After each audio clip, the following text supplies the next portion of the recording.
দ্বৈত নাগরিক নিয়ে ব্যারিস্টার ফুয়াদ কিছু কথা বলেছেন। আমার কাছে কথাগুলি খুব ভালো লেগেছে। চলুন ভিডিওটা দেখে আসি। তার আগে আপনাদেরকে বলে নিই দ্বৈত নাগরিকটা কি। আসলে অনেকে বুঝবে না, আপনারা হয়তো বা বুঝবেন, কিন্তু অনেকেই আছে এই জিনিসটা বুঝবে না। দ্বৈত নাগরিক হলো বাংলাদেশ থেকে কাজের সন্ধানে বিভিন্ন দেশে যায়, অথবা বিভিন্ন দেশে যারা লেখাপড়া করতে গিয়ে গ্রিন কার্ড পায়, তখন ওই দেশের মধ্যে থাকতে পারে বা ওই দেশের পাসপোর্টধারী হয়ে যায়। তখন দেখা যায় তারা যখন বাংলাদেশে আসে তখন তারা দ্বৈত নাগরিক হয়ে যায়।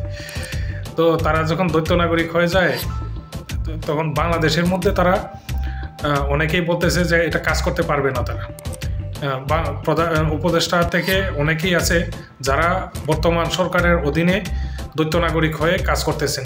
তো এটা নিয়ে বিএনপির জ্বালাপোড়া শুরু হয়ে গেছে যে না, তারা এটা করতে পারবে না। তো চলুন ভিডিওটা দেখে আসি। তারা দ্বৈত নাগরিকের ব্যাপারে 13-14 জনের নাম বলা হচ্ছে। একজনের ব্যাপারে পার্টিকুলারলি কখন বলা হচ্ছে, মানবিক করিডোরের ব্যাপারে যখন আলোচনা হয়েছে তখন জাতীয় নিরাপত্তা উপদেষ্টা ডক্টর খলিলুর রহমানের নাম আসছে।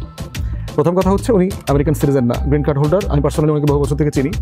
ফ্যাসিবাদ বিরোধী আন্দোলন থেকে শুরু করে বাংলাদেশের ভাবমূর্তি রক্ষা করা, লবি করা, গণতন্ত্রের জন্য, ভোটের জন্য, দেশের জন্য উনি নিবেদিত প্রাণ কাজ করে গেছেন। এখন প্রশ্ন হচ্ছে আলী রিয়াজ এই ফ্যাসিবাদ বিরোধী আন্দোলনে কন্টিনিউ ভয়েস রেজ করছেন না, কথা বলছেন না, সভা, সেমিনার, বক্তব্য দেওয়া, লেখাজোখা করা বিদেশে থেকে করেছেন। বদিউল আলম মজুমদার, ধরেন আরেকজনের কথা বলা হয়, উনি আমেরিকান নাগরিক। 30টা বছর ধরে নির্বাচনের সংস্কার নিয়ে এই লোকটা হেন কি আছে যেটা করে নাই বলেন? বাংলাদেশ যেন একটা ভালো নির্বাচনী কাঠামো তৈরি পায়। এখন তাকে আপনি কাজ বিবেচনা না করে তাকে আন্ডারমাইন করছেন কি দিয়ে? তার একটা অন্য পাসপোর্ট আছে। এখন প্রশ্ন হচ্ছে বাংলাদেশে গত 16-17 বছরে যারা প্রতি বছর $20 বিলিয়ন করে চুরি করছে, ওরা কি সবুজ পাসপোর্ট দিয়ে করে নাই?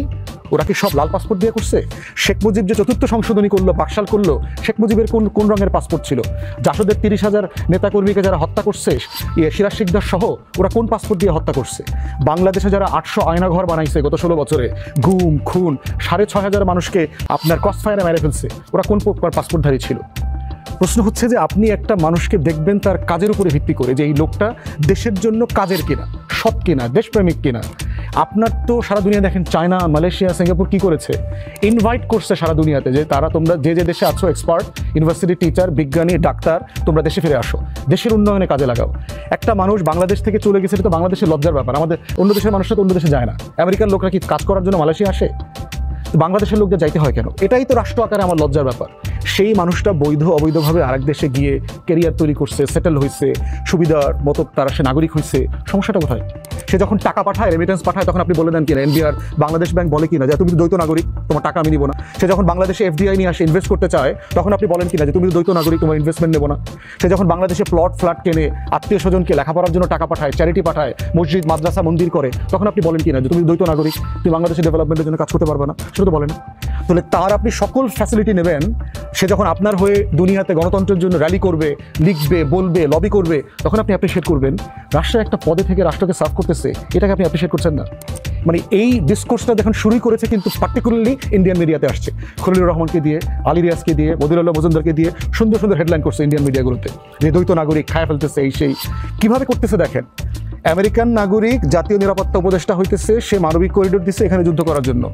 আর সেনাপ্রধানের প্রশংসা করা হচ্ছে এইরকম বিরল সেনাপ্রধান যিনি ক্ষমতা নিতে চান না, শুধু নির্বাচন চান। ইন্ডিয়ান মিডিয়া গত 16-17 বছর কোথায় ছিল? আমার দেশ ব্লিডিং হয়েছে এখানে গণতন্ত্রের জন্য, কই তখন তো শুনি নাই শেখ হাসিনাকে নিয়ে তারা এত বেশি চিন্তিত, দেশের গণতন্ত্র নিয়ে এত চিন্তিত। বাংলাদেশে এই যে দিল্লির দালালি করছে আমাদের আর্ম ফোর্সেসের জেনারেলরা, বেচা দিয়ে আসছে দেশটাকে, কই তখন তো শুনি নাই যে মইনুল আহমদকে 17টা ঘোড়া দিয়ে যে বেচা দিল মির্জাফরের মতো, লেন্দুব দর্জির মতো, তখন শুনি নাই তো এই ব্লিডিংয়ের কথা। ইন প্রিন্সিপাল বাংলাদেশের আইন দ্বৈত নাগরিকত্ব অ্যালাউ করে। আমাদের যে সিটিজেনশিপ অ্যাক্ট আছে সেখানে বলে দেওয়া আছে, শতাধিক দেশের তালিকা দেওয়া আছে, যারা যারা এই দেশগুলোতে থাকবেন, নাগরিক হবেন, তারা এটা করবার মধ্য দিয়ে বাংলাদেশের নাগরিকত্ব বাতিল হবে না। পৃথিবীর অন্যান্য অনেক দেশে আছে যে আপনি অন্য দেশের নাগরিক হওয়ার সাথে সাথে আপনার নাগরিকত্ব রিভোক্ট হয়ে যাবে, অটো রিভোক্ট হয়ে যাবে, কিন্তু আমার আইনে বলে দেওয়া আছে এটা হবে না।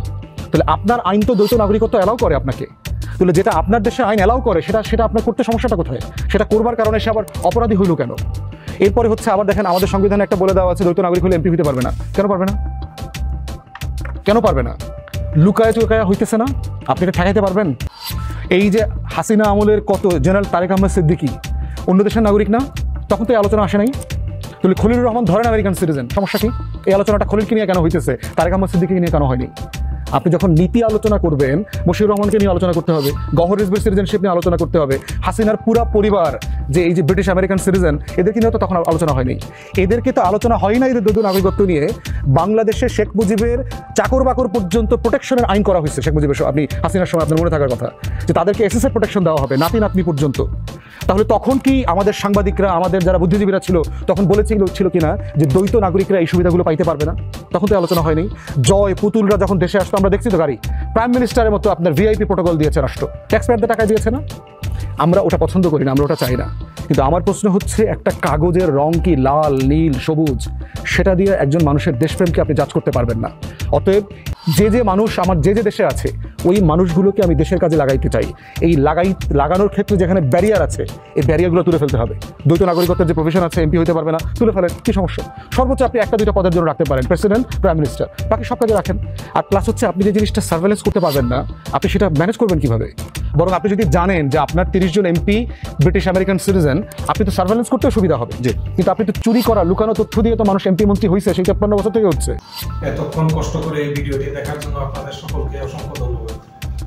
এই ভিডিওর মধ্যে যে ইনফরমেশনগুলি রয়েছিল, আমি সমস্ত ইনফরমেশনগুলি আপনাদেরকে দেখানোর চেষ্টা করেছি। এই চ্যানেলটি হলো একটি প্রতিবাদী চ্যানেল, বিভিন্ন ধরনের ভিডিও আমরা দিয়ে থাকি।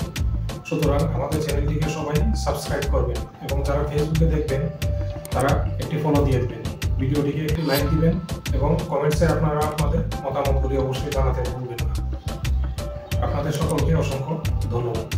সালামু আলাইকুম।